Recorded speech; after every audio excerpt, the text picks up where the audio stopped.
Now it is my great pleasure and honor to introduce our keynote speaker, PC alumnus Dr. Simon Mint. Dr. Simon Mint came to Phoenix College from his home country of Burma in 1946. Determined to gain a college education, he was willing to pioneer the future by leaving behind all that he knew and traveling to an unfamiliar place to pursue his dreams. After excelling in pre-medical studies at Phoenix College in 1948, Dr. Mint graduated and went on to attend and graduate from Northwestern University Medical School and decided on 6 more years of training at the University of Pennsylvania. In 1959, he returned to Rangoon, Burma, and was the first surgeon there to perform open heart surgery. Because of the political situation, he soon returned to the United States, and it became apparent that he would never again be able to go home.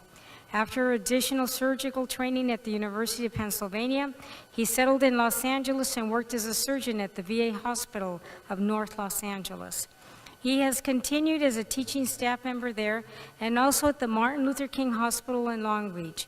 He has also proudly served in the first Gulf War as a citizen of the United States. His most recent mission was spent helping villagers in rural Nepal for several months in early 2011.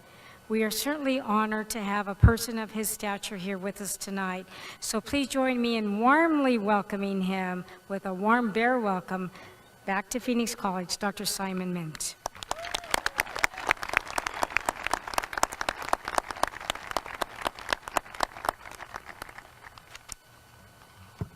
Thank you, Dr. Foley. Graduates, congratulations.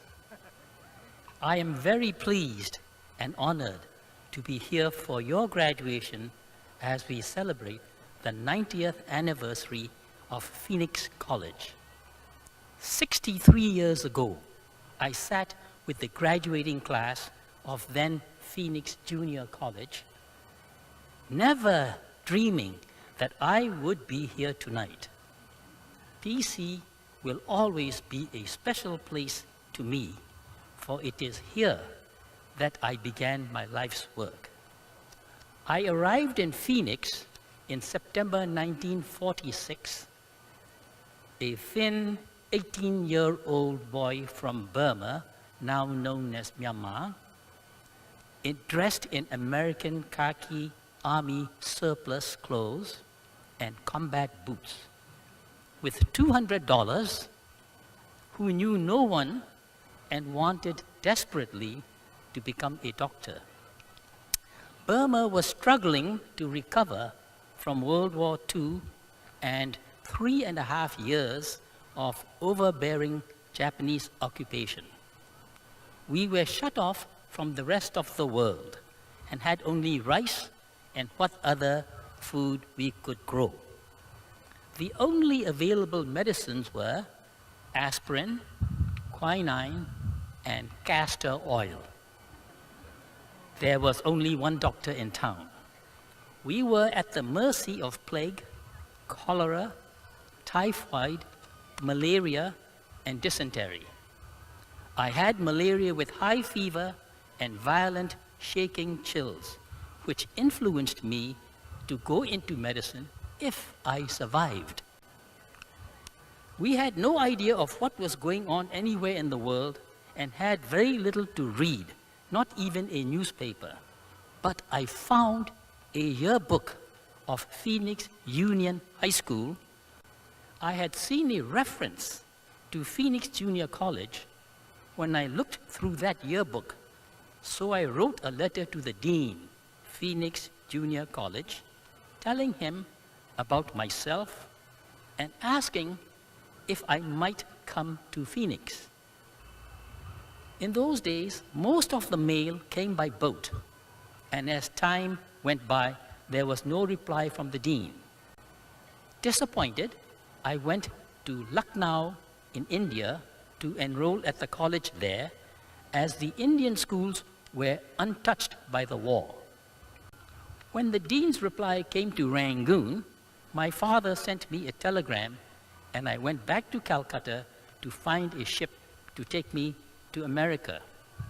A freighter, the SS Memphis City, took 48 days to get to Savannah, Georgia, and then 4 days by train to Phoenix.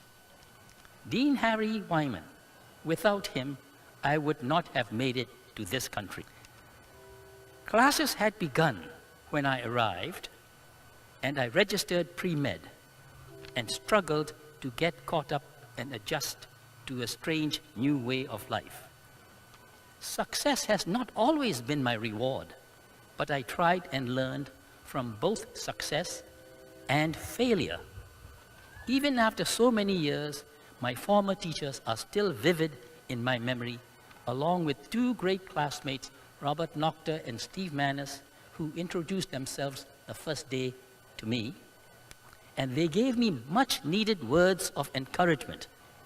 Since my retirement from Los Angeles County Health System, I have volunteered for medical missions to South America, Mexico, Haiti. I was there before and during last year's earthquake, and most recently in rural Nepal in the western part of the Himalayas. This is a poor and isolated area that has mostly been left behind by the rest of the world.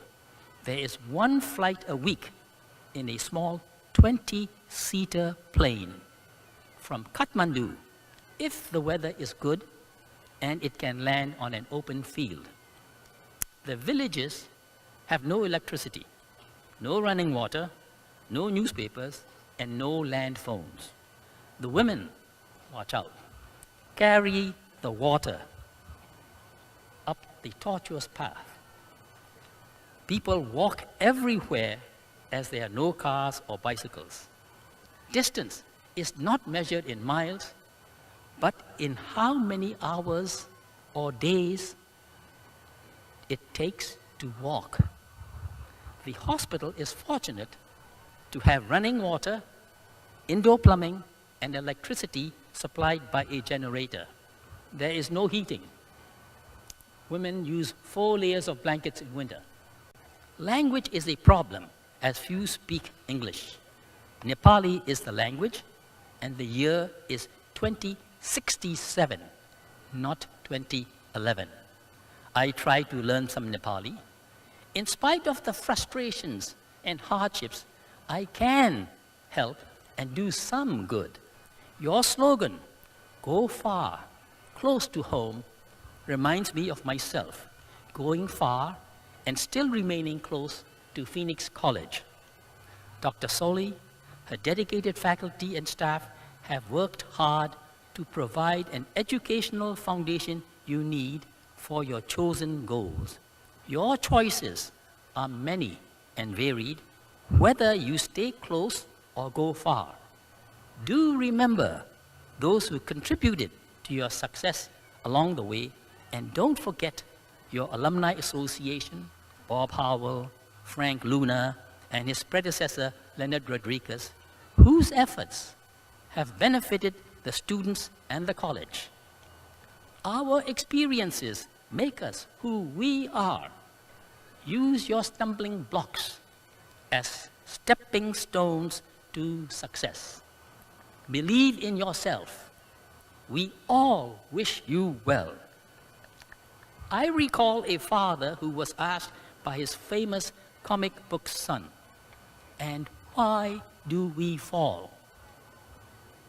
His reply, "So we can learn how to get up." And you will. Thank you.